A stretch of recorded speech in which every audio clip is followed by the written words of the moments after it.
Hey guys, welcome to Crazytech, and today in this video I'm gonna unbox this product which I have recently bought from Amazon at rupees 1425, but during sales you may get it around 1000 rupees if you are lucky. This is a 2.1 computer speaker with a subwoofer.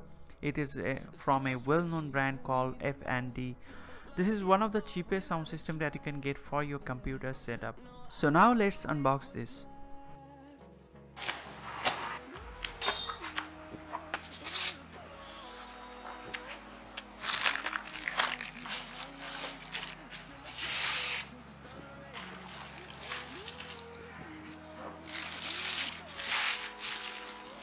The build quality of this product is really good. Of course it is from F&D, so you don't have to worry about it.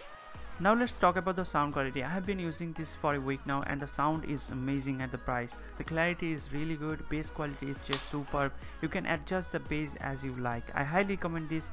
If you have a low budget, just go for it. Really value for money. And also if you can equalize this sound system, then it is great. I'm using Dolby Atmos for better sound, so here is the demonstration.